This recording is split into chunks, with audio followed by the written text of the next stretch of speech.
नमस्कार, मैं GRS news के लिए गिरीश शेखरवाल। आज के इस ब्लॉग में मैं बात करने वाला हूँ 400 पार के उस नारे की जो कि आप समझ लीजिए कि बिल्कुल ध्वस्त होता हुआ दिख रहा है, क्योंकि अंतिम चरण का चुनाव 1 जून को होना है। लेकिन इससे पहले ही प्रधानमंत्री मोदी ने अब चुनावी रैलियां करनी बंद कर दी। आखिर इसका कारण क्या हो सकता है? क्योंकि वो भारतीय जनता पार्टी, या यूं कह लीजिए मोदी की जनता पार्टी, जो 2400 घंटों सातों दिन चुनावी मोड में रहती है, आखिर क्या कारण है कि वो इस अंतिम चरण में अब चुनावी रैली से परहेज कर रही है? आखिर इसका कारण क्यों है? हालांकि इस संबंध में मैं एक और ब्लॉग बना चुका हूं, जिसमें कि मैंने बताया था रैलियों को छोड़कर मोदी जी इस समय कुछ ज़रूरी काम निपटाने में लगे हैं, जो संभवतः ये दिखाता है कि कहीं न कहीं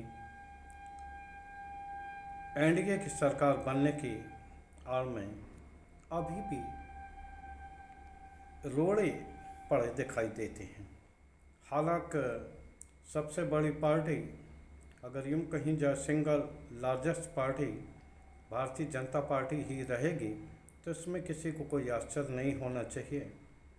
लेकिन क्या वो अपने बल पर बहुमत का आंकड़ा छू रही है, इस बारे में अभी तक संदेह है। हालांकि आज तक का एक सर्वे लीक हो गया है, या यूँ कह दीजिए कि योजना के तहत लीक किया गया है, जिससे कि आम जनता को ये दिखाया जा सके कि जब एनडीए की सरकार बन ही रही है, तो आखिर अंतिम चरण में विपक्षी दलों को मत देकर अपना मत क्यों खराब किया जाए। जैसा कि प्रधानमंत्री भी अपने रैलियों में कई बार ये कहते हुए दिखाई दिए कि 5वें चक्र में ही उन्होंने सरकार बना ली है, तो अब विपक्षी दलों को वोट देकर आखिर वह अपने मतों को खराब क्यों कर रहे हैं। हालांकि अभी जबकि चुनाव 7वें फेज का बाकी है और 1 जून को होना है, लेकिन जिस प्रकार आज तक चैनल ने एक फ़ोटो जारी हुआ जिसमें कि स्क्रीन पर पूरे चुनाव होने के बाद 7वें चक्र के बाद भी एनडीए को 301 और इंडिया को 211 सीटें दी गई हैं। यहाँ ये सवाल उठता है कि क्या ये सर्वे जानबूझकर लीक किया गया? क्योंकि अभी 7वां चक्र का चुनाव हुआ नहीं है, तो आखिर चैनल ने और इनकी एजेंसियों ने जिन्होंने सर्वे किया, क्या ये सर्वे फर्जी है, या इस सर्वे लीक के पीछे एक योजना है कि अंतिम चक्र में ही सही जनता को भ्रमित करके कुछ न कुछ सीटें जरूर झटकी जाए। पिछले राउंड में भी करीब 25 सीटें एनडीए पर थीं, जो कि अब की बार मुश्किल में पड़ती हुई दिख रही। खैर, आज भी रैलियों का दिन रहा। राहुल गांधी ने पंजाब के लुधियाना आदि शहरों में चुनावी रैली की, और अखिलेश यादव रावर्सगंज उत्तर प्रदेश में रैली करते दिखे। उधर प्रियंका गांधी हिमाचल प्रदेश में रैली करती हुई दिखी, क्योंकि इन सभी राज्यों में 1 जून को अंतिम चरण का चुनाव होना है। तो निश्चित तौर पर जो आज पंजाब, जहाँ की किसान आंदोलन में ही इस राज्य की बहुतायत रही है, हरियाणा की बहुतायत रही है। आज राहुल गांधी का भाषण इस प्रकार से वहाँ था जिसकी काफ़ी सराहना भी की जा रही थी। रैली के बीच बीच में भी उठ रहे नारे और तालियों के गड़गड़ाहट के बीच जब राहुल ने ये घोषणा की कि वो एक सरकार बनने पर ऐसा आयोग बनाने पर विचार कर रहे हैं जो कि ज़रूरत पड़ने पर किसानों के कर्जों को बार बार माफ़ करने के लिए सरकार को संस्तुति दे, यानी कि कर्जा माफ़ी एक बार नहीं होगा, ये कोई चुनावी हथकंडा नहीं होगा, बल्कि एक ऐसा सिस्टम विकसित किया जाएगा, ऐसा आयोग सा बनाया जाएगा जो कि सरकार को अपनी अनुशंसाएँ देगा और सरकार उसको मानकर पूरे देश के किसानों को कर्ज मुक्त करेगी। दूसरा, उन्होंने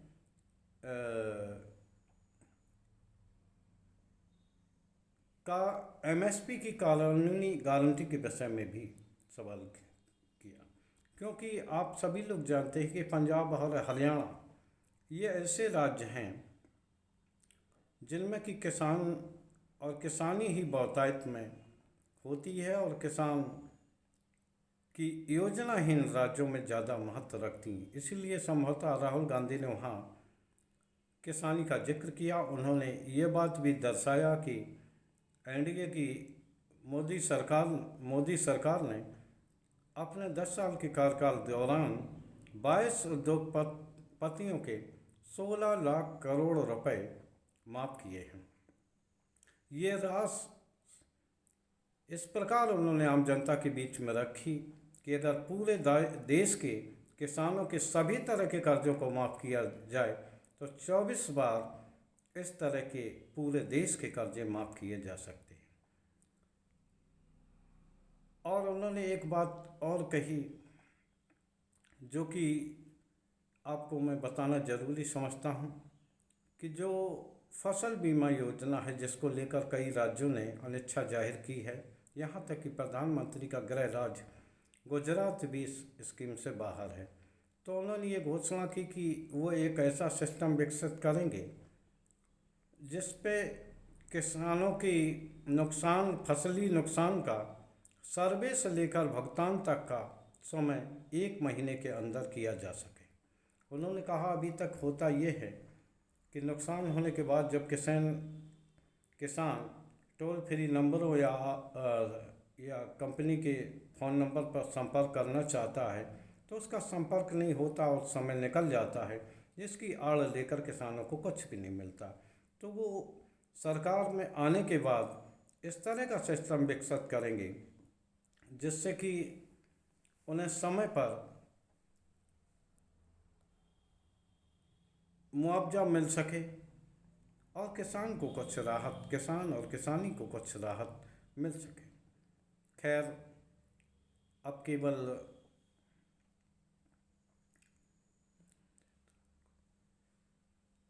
चुनाव प्रचार लगभग समाप्ति की ओर है और यह अंतिम चक्र 1 जून को होने वाला है। 1 जून को ही कांग्रेस ने चुनाव के बाद 6 बजे के बाद दिल्ली में एक सहयोगी गठबंधन के सहयोगी दलों की एक बैठक बुलाई है जिसमें ये तय होगा कि काउंटिंग के दिन किस तरह की योजना बनाई जाए जिससे कि चुनाव आयोग की बेईमानियों को रोका जा सके। जो इस संबंध में भी मैंने एक वीडियो बनाया था जिसमें कि वरिष्ठ वकील कपिल सब्बल ने कुछ जानकारियां साझा की थी। खैर, अन्य संबंधी बातों पर भी वहां चर्चा हो सकती है और क्योंकि अब 7 राउंड के चुनाव निपट चुके होंगे, राजनीतिक दल भी संभवतः ये तय कर चुके होंगे कि किन्हें कितनी सीट मिलनी है और ग्राउंड पर रिपोर्टिंग क्या है, तो वो भी अपना अपना आंकड़ा इस बैठक में रखेंगे। लेकिन जिस तरह से आज तक ने ये सर्वे लीक किया, योजनाबद्ध ढंग से लीक किया, वो निश्चित ही जनता को प्रभावित करने की बात है। हालांकि राहुल कंवल ने ये कहा कि ये एक डेमो था और ये आंकड़े जो हैं ये फर्जी आंकड़े थे, जिससे कि 4 तारीख को आंकड़ों को दिखाते समय कोई गलती न हो जाए। लेकिन यहाँ एक फिर से सवाल है कि आखिर मशीन खराब होते समय या जब भी सर्वे लीक होते हुए भी आखिर एनडीए यानी कि बीजेपी को ही जीता घोषित क्यों क्यों जाता है, ये एक ऐसा सवाल है जिसका जवाब आम जनता ही देगी। और 4 जून को सब स्पष्ट हो जाएगा कि आखिर जनता ने किसे अपना रहनुमा चुना है और किसको आगामी कार्यकाल के लिए उन्होंने मौका दिया है कि वो उनके हितों की रक्षा करें। आज के ब्लॉग में इतना ही। जय हिंद, जय भारत।